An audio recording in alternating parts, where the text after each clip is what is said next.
ان الحمد للہ والصلاة والسلام علی رسول اللہ اما بعد فاعوذ باللہ من الشیطان الرجیم والذین یبیتون لربہم سجدا وقیاما۔ ماہ رمضان المبارک کے اندر کیے جانے والے اعمال کے اندر پہلا عمل روزہ رکھنا ہے اور دوسرا عمل قیام اللیل یعنی نماز تراویح ہے، یعنی رمضان کی راتوں کو اللہ کی عبادت کرنا اور اس کی بارگاہ کے اندر عجز و نیاز کا اظہار کرنا۔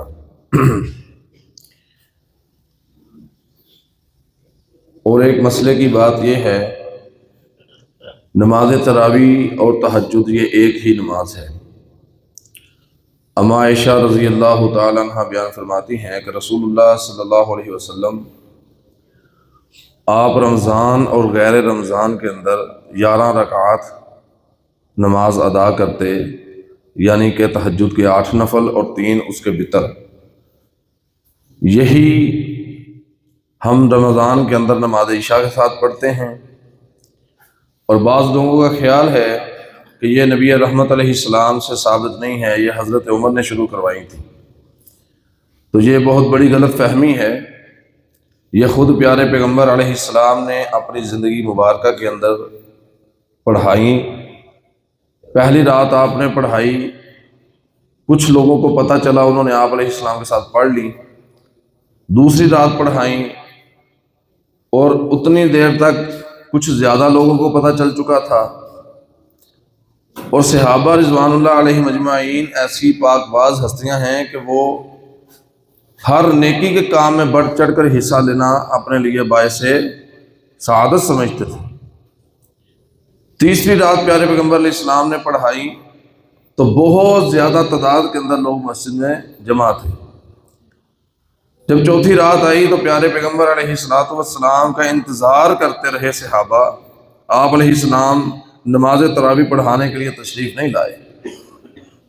جب اگلی صبح ہوئی، سوال کیا گیا کہ ہم آپ کا رات انتظار کرتے رہے، تو پیارے پیغمبر علیہ السلام فرماتے ہیں کہ میں نے آپ لوگوں کا ذوق شوق دیکھ کر نہیں پڑھائیں کہ کہیں اللہ آپ پر فرض نہ کر دے۔ یہ ایک فضیلت حاصل کرنے کی نماز ہے، اس کا روزے کے ساتھ کوئی تعلق نہیں ہے۔ کوئی بندہ نہیں پڑھتا تو اس کے روزے کے اوپر کوئی اثر نہیں پڑے گا، روزہ ہو جائے گا۔ البتہ اس کو پڑھنا ہی سب سے بہتر اور باعث فضیلت ہے۔ قرآن مجید کے اندر اللہ تعالیٰ نے عباد الرحمن یعنی رحمان کے بندوں کی جو صفات بیان فرمائی ہیں، ان میں ایک یہ بھی بیان فرمائی ہے والذین یبیتون لربہم سجدا وقیاما۔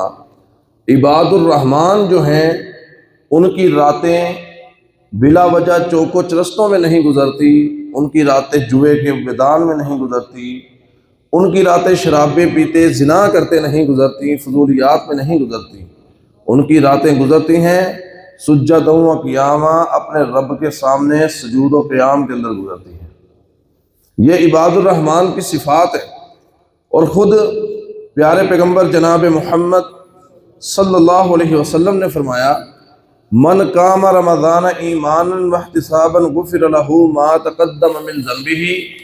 جس نے ماہ رمضان کے اندر ثواب کی نیت کے ساتھ ایمان کی حالت میں قیام کیا، اللہ تعالیٰ اس کے پچھلے تمام گناہوں کو معاف فرما دیتے ہیں۔ اور اسی طرح یہ نماز اس قدر شاندار نماز ہے، قرآن کریم کے اندر اللہ تعالیٰ نے سورہ مزمل میں فرمایا اگر آپ کا دل مضبوط نہیں ہے، آپ کا دل کمزور ہے، بعض لوگوں کا دل کمزور ہوتا ہے نا، آپ اس کی میڈیسن کھاتے ہیں، آپ کا دل کمزور ہے، آپ کو 4 بندوں کے اندر بات کرنے کا طریقہ سلیقہ نہیں آتا، اللہ فرماتے ہیں ان ناشئۃ اللیل ہی اشد وطئا واقوم قیلا۔ رات کو اٹھ کر قیام اللیل کرنا تمہارا کام ہے، تمہارے دل کو مضبوط کرنا، دل جمی کے ساتھ جو بندہ کام کرتا ہے نا، وہ چیز بے شک رات کا اٹھنا دل جمی کے لیے انتہائی مناسب ہے اور بات کو بہت درست کرنے والا ہے۔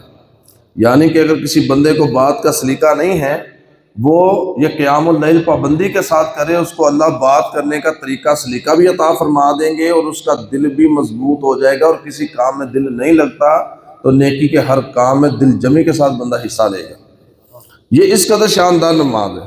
اور اسی طرح ابو ہریرہ رضی اللہ تعالیٰ عنہ بیان کرتے ہیں، نبی علیہ السلام نے فرمایا افضل الصلاۃ بعد الفریضہ، فرض نماز کے بعد جو سب سے بہترین سب سے زیادہ فضیلت والی نماز ہے صلاۃ اللیل، یہ رات کی نماز ہے، قیام اللیل ہے۔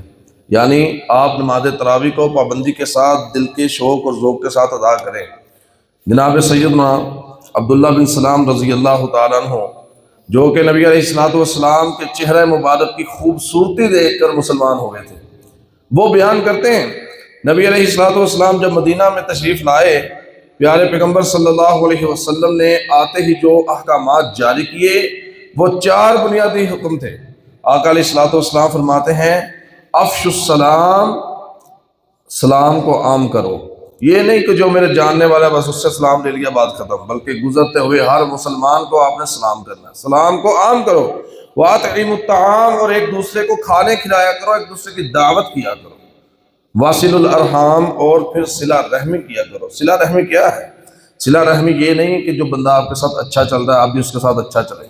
صلہ رحمی یہ ہے کہ ایک بندہ آپ کے ساتھ برا چلتا ہے پھر بھی آپ اس کے ساتھ اچھا چلیں، یہ ہے صلہ رحمی، خاص طور پر رشتہ داروں کے ساتھ۔ اور فرمایا وَصَلُّوا بِاللَّيْلِ وَالنَّاسُ نِيَامٌ، اور جب رات کو لوگ سو رہے ہوں تم کھڑے ہو کر اٹھ کر رات کو نماز پڑھا کرو، رات کا قیام کیا کرو۔ کیا ہوگا؟ تدخلوا الجنۃ بسلام، تم اللہ کی جنت کے سلامتی کے ساتھ مہمان بنا دیے جاؤ گے، تمہیں رب کی جنت میں داخل کر دیا جائے گا۔ اور جناب سیدنا بلال رضی اللہ تعالیٰ عنہ فرماتے ہیں بے شک نبی علیہ السلام نے فرمایا علیکم بقیام اللیل، رات کا قیام کیا کرو، فإنہ دأب الصالحین قبلکم، کیونکہ یہ تم سے پہلے نیک لوگوں کا طریقہ ہے۔ جتنے لوگ نیک گزرے ہیں نا ان کا طریقہ یہ ہے کہ وہ رات کا قیام لازمی کیا کرتے تھے۔ وَهُوَ قُرْبَةٌ إِلَىٰ رَبِّكُمْ، اس کی وجہ یہ ہے کہ یہ تمہیں تمہارے رب کے قریب کرنے کا ایک ذریعہ ہے، تمہیں یہ رب کے بالکل قریب کر دیتا ہے۔ وَمَغْفَرَةٌ لِلسَّيِّئَاتِ، اور یہ برائیوں کا کفارہ ہے۔